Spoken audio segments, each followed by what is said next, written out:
सभी को welcome to Mehta college online classes. This is Neeraj Kumar Chaudhary, physics lecturer. In the previous section we discuss about the dipole moment and उस dipole moment की वजह से अपन ने potential भी निकाला था, पोटेंशियल की कोऑर्डिनेट फॉर्म भी लिखी.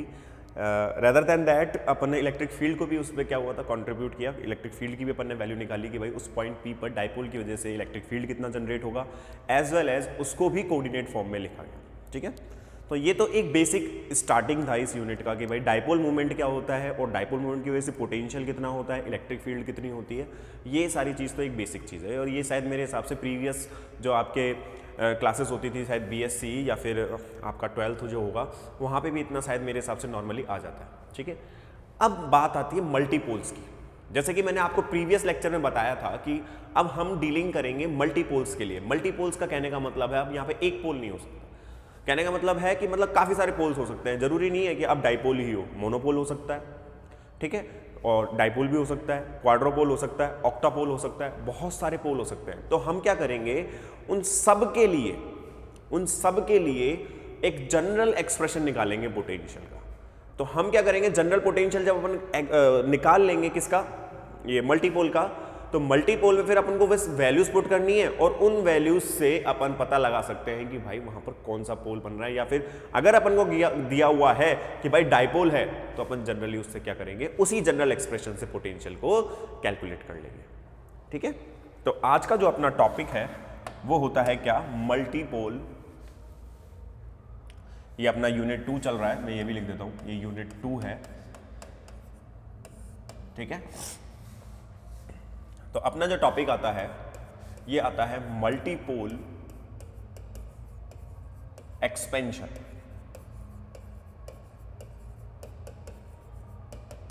Multipole expansion. ठीक है, कि मल्टीपोल का एक्सपेंशन कैसे करना है, पोटेंशियल का एक्सपेंशन कैसे होगा. तो पहले कंसीडर कर लेते हैं. Let us consider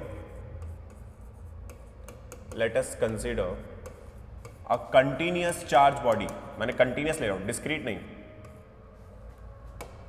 continuous charge body with volume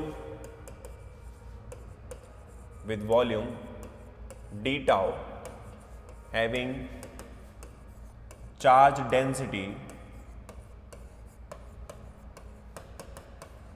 rho r dash. ये मैं पहले भी बता चुका हूं, ये वही चीजें मैं वापस से मतलब कंसीडरेशन में लेके चल रहा हूं. ये मैंने पहले भी कंसीडरेशन करवाया हुआ है. ठीक है, having charge density r dash, let a point P where potential is V due to this charge configuration. इस चार्ज कन्फिग्रेशन की वजह से वहां पर जो अपने पास में पोटेंशियल है वो क्या है, V. ठीक है, तो देखो मैं ये तो कंसीडरेशन लिखा है, अब इसको थोड़ा सा इमेजिनेशन भी करवा देते हैं. इसका डायग्राम भी तो बनाना पड़ेगा कि अपन इमेजिन कर क्या रहे. तो ये देखो मैं क्या बताना चाह रहा था आपको कि अपने पास में ये कोऑर्डिनेट सिस्टम है, ये इस तरीके से. ठीक है, और ये कोऑर्डिनेट सिस्टम के अंदर अपने पास में, एक मिनट,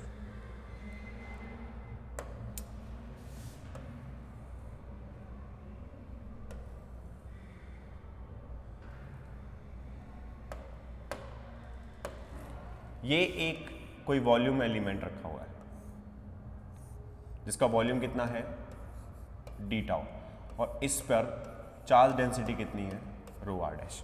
ठीक है, इस पे चार्ज डेंसिटी कितनी है अपने पास में, रो आर डैश. मैं मान लेता हूं कि ये ऑब्जर्वर से जो ऑब्जर्व कर रहा है, इसको ऑब्जर्वर पॉइंट भी बोलते हैं इसको. ठीक है, इस पॉइंट को ओ पॉइंट दे दिया मैंने. ऑब्जर्वर पॉइंट से इसका जो डिस्टेंस है वो कितना है, आर डैश वेक्टर. ठीक है, अब यहां से अपन ने क्या किया, कोई एक पॉइंट पी डिस्कस करेंगे. जैसे मैंने एक पॉइंट P डिस्कस कर लिया, ये वाला, ये पॉइंट P, और ये जो पॉइंट P है ये यहां से मैं मान लेता हूं R वेक्टर की दूरी पर है.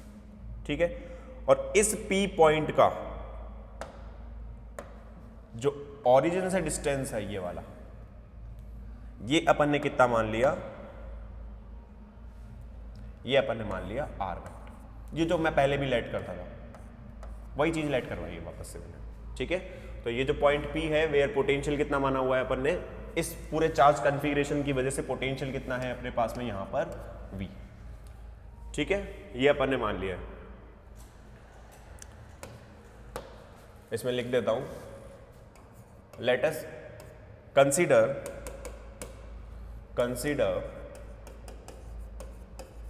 a distance of point P from charge configuration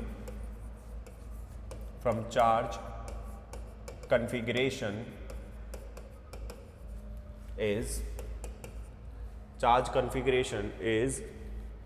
कितना r vector। So potential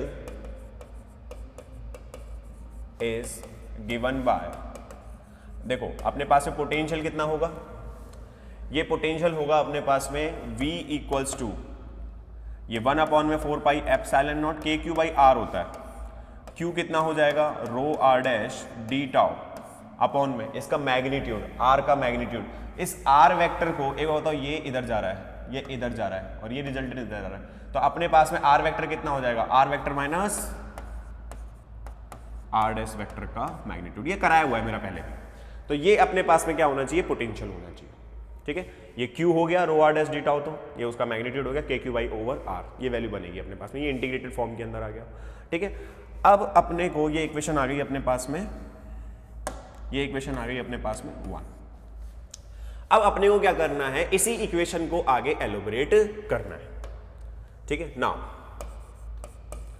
now ये जो 1/में r vector minus r dash vector जो होगा, इसकी वैल्यू कितनी होगी अगर मॉड में निकालूंगा। ये सारा सब कुछ मैं कैलकुलेट ऑलरेडी करा चुका हूं, अब मैं डायरेक्ट कर रहा हूं हर चीज को। क्यों? क्योंकि मेरे पास में ये जितना भी मैं अब कैलकुलेशन करूंगा मैग्नीट्यूड में लेके या किसी भी चीज में लेकर, वो मैं ऑलरेडी यूनिट 1 में डिस्कस कर चुका हूं। तो अब अपने को क्या है, पहली यूनिट इसलिए तो बड़ी हो गई, पहली यूनिट इसलिए बड़ी हो गई, वहां पे अपन ने सारी बेसिक चीजें सीख ली। अब बड़ी यूनिट्स नहीं बचेंगी, अब मैं डायरेक्ट यूज करेंगे अपन उन चीजों को, ठीक है, बार बार नहीं उनको ड्राइव करेंगे। तो देखो ये कितना हो जाएगा r स्क्वायर, ये हो जाएगा r square plus r dash square minus के 2r डैश कॉस थीटा, और इसकी पावर कितनी हो गई 1/2। इसकी पावर कितनी हो जाएगी ये 1/2। अगर ये एंगल थीटा हो तो, ये तो आपको ऑब्वियस ही बात है, मैं बता नहीं रहा हूं। तो ये अपने पास में कितना हो जाएगा कॉस थीटा, इसकी पावर कितनी हो जाएगी 1/2। एक काम करो, इसमें से r को कॉमन ले लो। अगर मैं इसमें से r कॉमन लेता हूं तो देखो ये तो कितना बचेगा 1 प्लस ये हो जाएगा r dash square over r square minus के कितना हो जाएगा ये 2r dash over r cos theta, और इसकी पावर कितनी हो जाएगी 1/2। ये 1/, में ये चलेगा, ठीक है। आगे चले, देखो ये कितना हो जाएगा 1/, में r, ठीक है, डॉट। या फिर एक काम करो, रुको 1 मिनट। अब देखो यहां पर अपन क्या लगाएंगे, अच्छा एक स्टेप और लिख देता हूं मैं आपका, फिर अपन बाइनोमियल लगा देंगे। ये r 1 प्लस कुछ कॉमन ले लिया मैंने इसमें से, r डैश ओवर r को मैंने क्या कर लिया कॉमन ले लिया,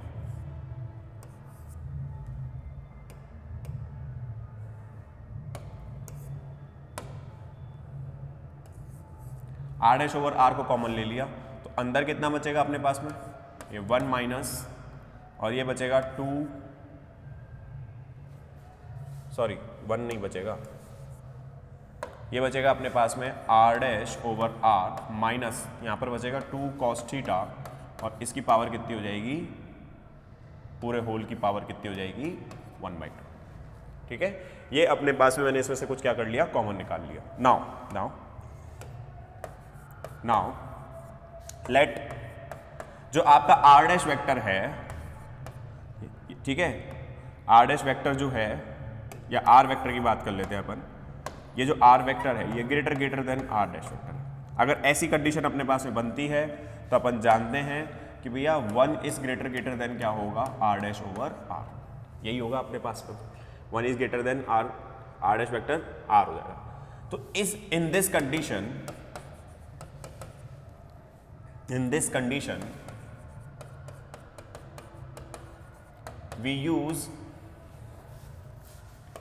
we use multipole expansion, binomial expansion, multipole तो मैं पढ़ा रहा हूँ, sorry, binomial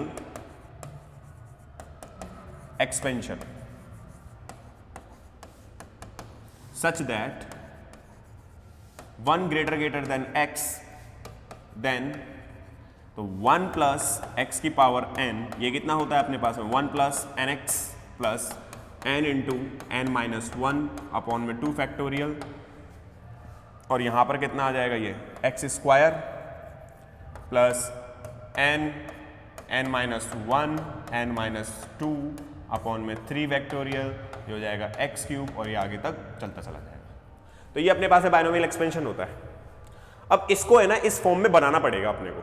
इस फॉर्म में बनाने के लिए अपन ने क्या किया,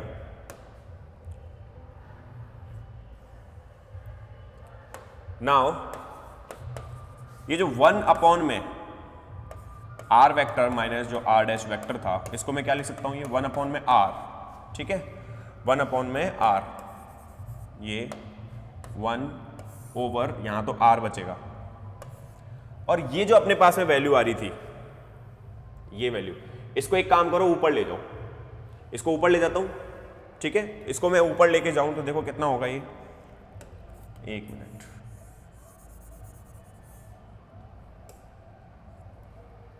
ये फैक्टोरियल है, ठीक है, तो ये हो जाएगा 1 over r into 1 plus r dash over r into are dash over are minus के 2 कॉस थीटा, और इसकी पावर कितनी हो जाएगी -1/2।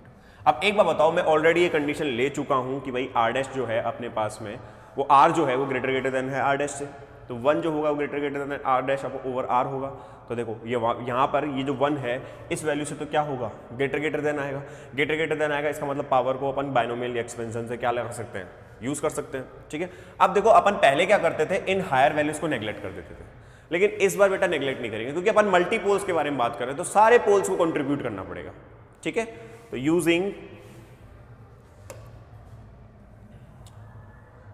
Using Taylor series expansion, Taylor क्या यार, क्या ही क्यों रहा है दिमाग में, sorry, using binomial expansion, using binomial expansion,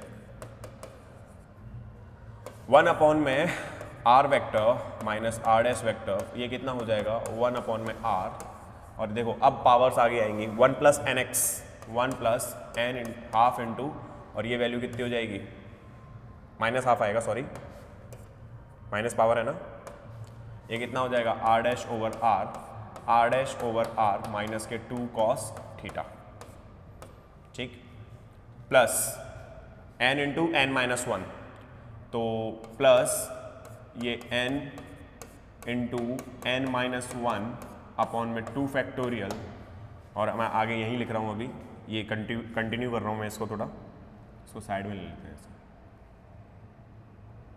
ठीक है। यहाँ पर कितना हो जाएगा ये आर डैश ओवर इसका स्क्वायर, और यहाँ पर कितना आ जाएगा R dash over are minus 2 cos theta, और इसका स्क्वायर हो जाएगा, ठीक है। मैं और थोड़ा सा साइड में ले लेता हूँ,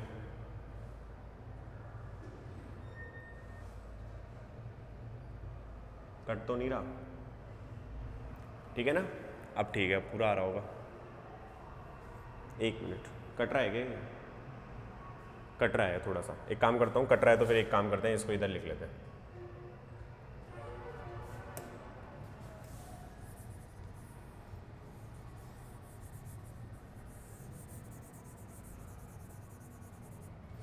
ये कितना हो जाएगा प्लस, एक मिनट, यहाँ पे आ जाएगा plus minus half into minus half minus 1 n into n minus 1 upon में 2 फैक्टोरियल, और ये हो जाएगा आर डैश ओवर आर का स्क्वायर, और यहाँ पर वैल्यू आ जाएगी अपने पास में कितनी, R dash over are minus के 2 कॉस थीटा, और इसका कितना हो जाएगा स्क्वायर, और ये आगे तक चलता चला जाएगा, ठीक है, ये आगे तक आपकी एक्सपेंशन सीरीज चलती चली जाएगी इनफाइनाइटली। तो इसको और सॉल्व करते हैं, इसको और सॉल्व करते हैं। आगे देखो, अपने पास में ये हो जाएगा 1 अपॉन में ये हो गया r vector minus r dash vector, ये कितना हो जाएगा 1 अपॉन में r। अब देखो यहां पर वैल्यू कितनी आई थी अपने पास में, ये रखी हुई 1 माइनस। अब मैं इसको अगर मैं सॉल्व करता हूं तो देखो एक बात बताओ, ये -1/2 इससे मल्टीप्लाई होगा तो कितना बचेगा, ये -1/2 यहां पर मल्टीप्लाई होगा तो ये कितना बचेगा, ये बताओ। इससे मल्टीप्लाई करूंगा तो माइनस के 1/2 r डैश ओवर r का स्क्वायर बनेगा, ये उससे मल्टीप्लाई करूंगा तो कितना आ जाएगा ये। तो अपने पास में अब इस सीरीज को अगर मैं आगे सॉल्व करता हूं तो देखो बेटा ये ऐसी सीरीज बनेगी, थोड़ी सी ये बनेगी अपने पास में 1 प्लस ये हो जाएगा r dash over r square और यहां पे आ जाएगा cos theta. r dash over r square को कॉमन लोगे ना तो अपने पास में कितना बचेगा, ये r dash over r square को कॉमन लोगे तो यहां पर अपने पास में कितना बचेगा, ये cos थीटा की टर्म आएगी। इसको सॉल्व करते हैं एक बार, 1 मिनट रुको। देखो इसको इसके साथ में सॉल्व करेंगे, अच्छा सॉरी cos थीटा देखो किसके साथ में आ रहा है, r डैश ओवर r के साथ में आ रहा है, स्क्वायर नहीं आएगा, ये वाली वैल्यू आएगी r डैश ओवर r। आगे और सॉल्व करोगे तो ये आ जाएगा r डैश ओवर r, करके देख लेना यही वैल्यू आएगी अपने पास में, ये आ जाएगा 3/2 cos स्क्वायर थीटा माइनस के 1/2।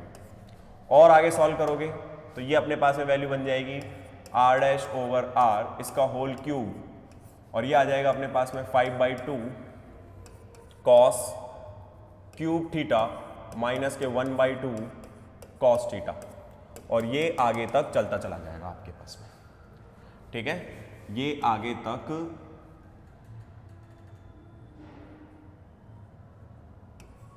चलता चला जाएगा आपका, ये वैल्यूज अपने पास में आगे तक चलती चली जाएंगी।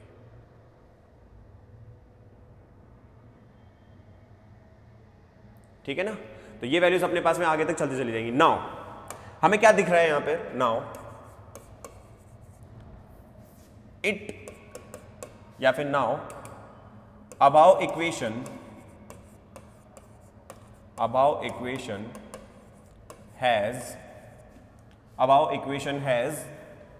Legendre polynomials,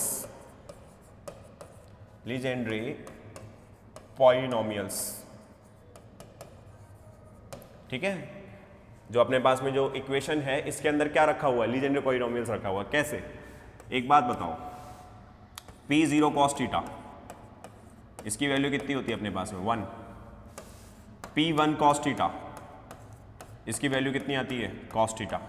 Legendre polynomials BSc second year mathematical physics special differential equations, वहां मिलेगा आपको ये टॉपिक, ठीक है। तो ये लीजेंड्रे पॉलिनोमियल्स होते हैं अपने पास में, इनकी वैल्यूज मैं अभी यहाँ पे लिख रहा हूँ, ठीक है, काम आती हैं।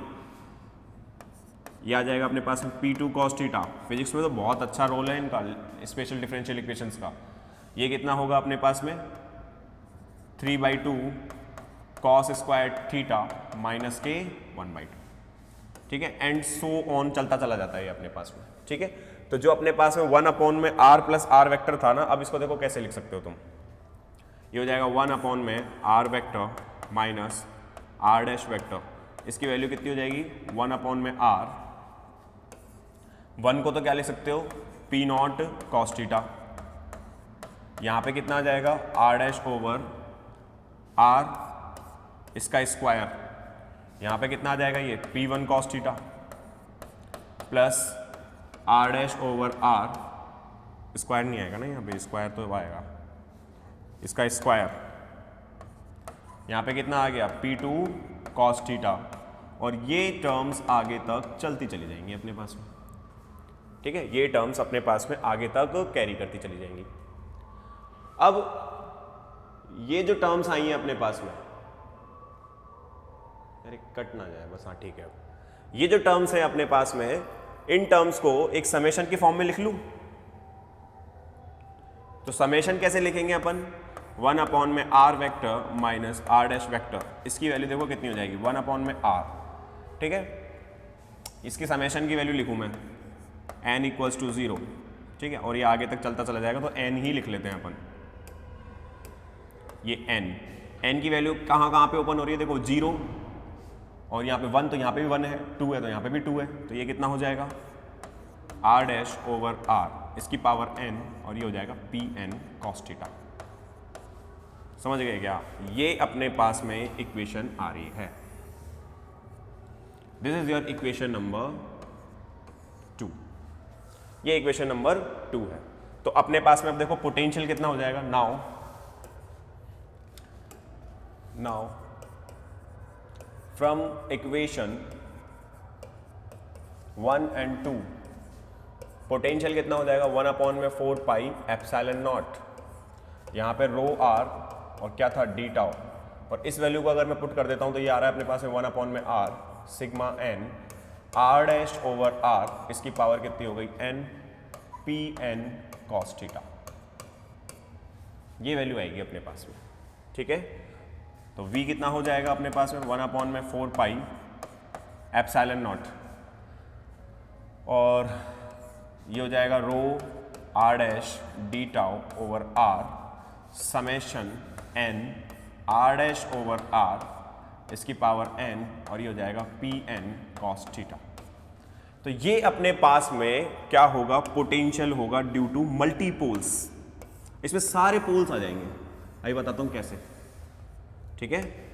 The above equation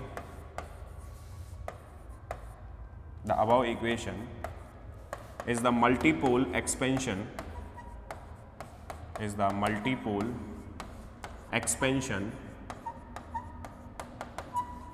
for the potential। ये क्या है अपने पास में मल्टीपोल एक्सपेंशन है किसी एक पोटेंशियल के, ठीक है। अब देखो इसमें क्या कैसे अपने को पता लगाना है। अब एक बात बताओ, इसी रिलेशन के अंदर केस लेते हैं, केस फर्स्ट में लेता हूं इसके अंदर कि if n equals to 0, n की वैल्यू अपने पास में मैं क्या रख दूं 0, तो v देखो कितना होगा 1 अपॉन में 4 पाई एप्सिलॉन नॉट, ठीक है। 1 अपॉन में 4 पाई एप्सिलॉन नॉट, n की वैल्यू 0 रखेंगे, ये तो 1 हो जाएगा, ये भी 1 हो जाएगा, तो ये टर्म तो खत्म हो जाएगा। ये बचेगा आपके पास में rho R D tau over R, यही बचेगा। ये बेटा क्या होता है मोनोपोली तो होता है, ये मोनोपोली तो कहलाता है। ये क्यू बन गया ना आपका, इंटीग्रेशन रो आर डी टाउ तो क्यू हो गया, 1 अपॉन में 4 पाई एप्सिलॉन नॉट के हो गया, तो के क्यू अपॉन में are.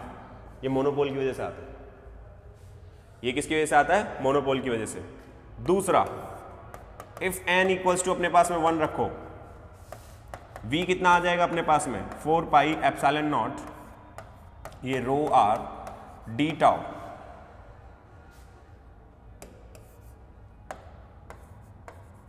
Four pi epsilon naught, ये कितना आ जाएगा अपने पास में रो आर डी टाउ। इस वैल्यू को देखना एक बार कितना आएगा देखना, ये तो ओवर आर ही बचेगा यहाँ, तो इसमें 1 रखेंगे तो कितना बचेगा ये आर डैश ओवर आर। यहाँ पर देखो कितना हो जाएगा P n cos theta, P one cos theta, P one cos theta cos theta आता है अपने पास में, यही होगा अपने पास में। आगे चले देखो, इसको मैं और थोड़ा सॉल्व करता हूँ। ये हो जाएगा 1 अपॉन में 4 पाई एप्सिलॉन नॉट, ये rho R D tau over R square, और ये कितना बचा R dash into cos theta. क्या ये अभी अभी मैंने डाइपोल की वजह से नहीं निकला था? ये डाइपोल की वजह से नहीं था। कैसे? देखो देखो देखो, समझो इसको। एक बात बताओ, ये रो आर डी टाउ ये क्या देगा आपको? क्यू देगा ना, क्यू, ये क्यू है integration, Q into are dash. ये क्यू और आर डैश जो अपने पास में आ रहा है अपने पास में, ये क्या दे देगा इसका? डाइपोल। भाई अपने पास में क्या होता है? चार्ज इंटू डिस्टेंस, क्या आएगा? डाइपोल। अब एक बार बताओ, ये फॉर्म क्या बनी? के। ये फॉर्म पूरी क्या बन गई? पी कॉस थीटा अपॉन में आर स्क्वायर, यही तो आता है। के पी कॉस थीटा अपॉन में कितना होता है? R square. तो बेटा ये जो आएगा ना अपने पास में, ये किसकी वजह से आएगा? डाइपोल की वजह से। कह रहा हूं ना, n की वैल्यूज डालते जाओ, n की वैल्यूज अपने पास में डालते जाओ, सारा का सारा कैलकुलेशन होता चला जाएगा। जैसे फॉर एन एग्जाम्पल n की वैल्यू अगर मैं लिख दूँ 3, तो अगर n की वैल्यू 3 बात करता हूँ तो v कितना हो जाएगा अपने पास में, देखो 1/4πε0, ये आ जाएगा रो r d tau over r, यहाँ पर आ जाएगा अपने पास में r डैश ओवर r इसका स्क्वायर, और ये हो जाएगा 3/2 cos स्क्वायर थीटा माइनस के 1/2, ये वैल्यू आएगी अपने पास में। तो देखो इसको और फर्दर सॉल्व करता हूँ तो ये आ जाएगा 1/4πε0, ये कितना बचा रो r d टाउ, और ये हो जाएगा अपने पास में r डैश इसका स्क्वायर, और यहाँ पे आ जाएगा अपने पास में r क्यूब, और ये कितना बचा 3/2 cos स्क्वायर थीटा माइनस के 1/2। अब बेटा ये जो चीज़ आ रही है ना, ये पूरी की पूरी ये क्वाड्रोपोल कहलाता है, ठीक है। यहाँ पर हियर Q इक्वल्स टू जो अपने पास में आ रहा है ना रो r डैश का square 3/2 cos square theta minus के 1/2 डी टाउ, ठीक है, ये क्वाड्रोपोल होता है। ये टर्म क्वाड्रोपोल का होता है।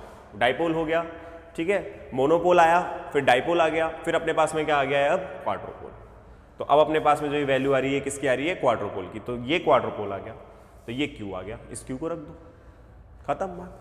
तो अपन ने मल्टीपोल एक्सपेंशन जो है अपने को जितने पोल्स निकाल लेना, तो ये जो फॉर्मूला आया था अपने पास में, ये जनरल फॉर्मूला था, ये येलो येलो के अंदर है ना, ये रहा, तो ये आपका जनरल फॉर्मूला था, और इस जनरल फॉर्मूले से अपन किसी भी पोल का अपन क्या कर सकते हैं, पोटेंशियल कैलकुलेट कर सकते हैं। तो ये कहलाता है आपका टॉपिक क्या, मल्टीपोल एक्सपेंशन, ठीक है। तो अब इसको नोट डाउन करेंगे आप।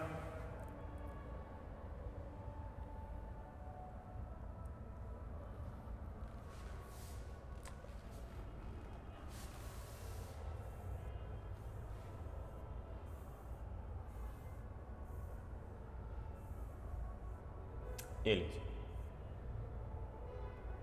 मैं थोड़ा सा छोटा कर दे रहा हूं ताकि ये इसके अंदर पूरा आ जाए, कटे नहीं।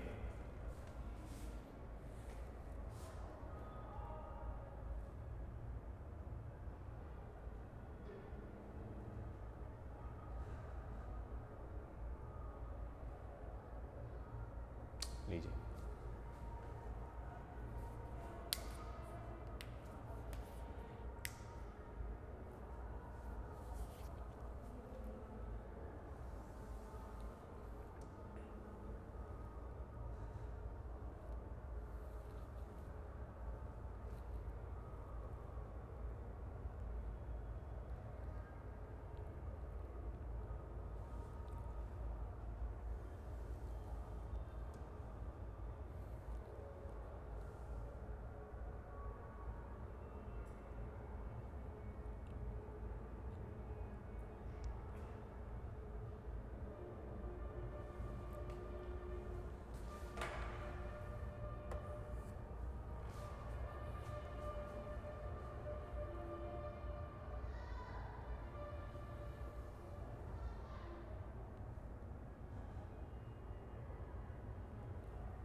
बेटा ये गामा नहीं है, कहीं भी तुम गामा का दिमाग लगा लो, गामा नहीं है, ये आर चल रहा है, ठीक है। अब क्योंकि ईडी के अंदर हर आर का एक मतलब होता है, इसको स्मॉल आर लिखते हैं, और जो इस तरीके से आर लिखा जाता है ना, ये वाला आर, ये करली आर होता है। तो ईडी में तो भैया हर एक चीज़ का मीनिंग है, ध्यान रखना। ईडी में ये आर सब डिफरेंट चीज़ें हैं, हल्का सा भी निशान चेंज किया डिफरेंट हो जाएगा वो।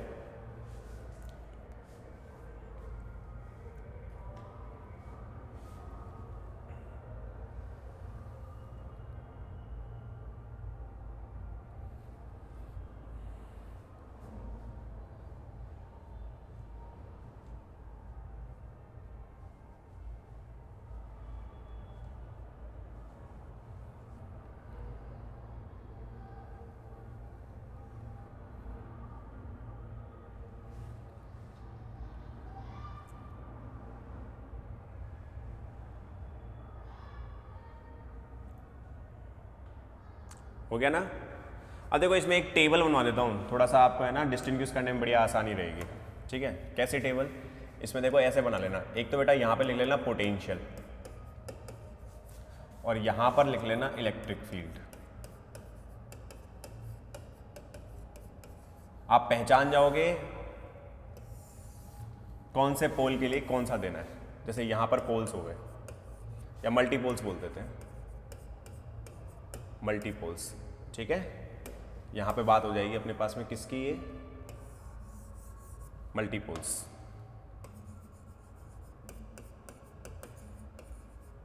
तो मल्टीपोल्स की अगर मैं बात करता हूं तो पहला जो आता है आपका कौन सा होता है, मोनोपोल। तो मोनोपोल के लिए जो पोटेंशियल होता है, ठीक है, KQ/R होता है, 1/R। इलेक्ट्रिक फील्ड जो होती है वो 1/ में क्या होती है, R²। ठीक है, डाइपोल, अगर मैं डाइपोल की बात करता हूं तो V जो होता है वो 1/ R² आता है। तो फिर E कितना आएगा, 1/ R³। ठीक है, ये अपने पास क्वाड्रोपोल, क्वाड्रोपोल जो V होगा वो इन्वर्सली प्रोपोर्शनल होगा R³ के। R³ भी आया था देखिए क्वाड्रोपोल के अंदर भी। इलेक्ट्रिक फील्ड कहाँ जाएगी अपने पास में, 1/ R²। ठीक है, ऐसे करके अपन अगर nth पोल की बात करें तो nth पोल की अगर मैं बात करूं तो V जो होगा वो R⁴n पर डिपेंड करेगा और जहां पर E जो होगा वो 1/ R⁴n+1 पर डिपेंड करेगा। तो आप पहचानने में बड़ा आसानी हो जाएगी आपको कि भाई पोटेंशियल दे रखा है या इलेक्ट्रिक फील्ड दे रखी है, उसकी प्रोपोर्शनलिटी पता लगाओ और उस प्रोपोर्शनलिटी से आप ये बता सकते हो कि भाई ओके कौन सी पोल की बात कर रहा है, डाइपोल की बात कर रहा है, मोनोपोल की बात कर रहा है, क्वाड्रोपोल की बात कर रहा है, कौन से पोल की बात कर रहा है, वो अपन यहाँ से पता लगा सकते हैं। ठीक है, तो ये भी एक बार टेबल बना लो।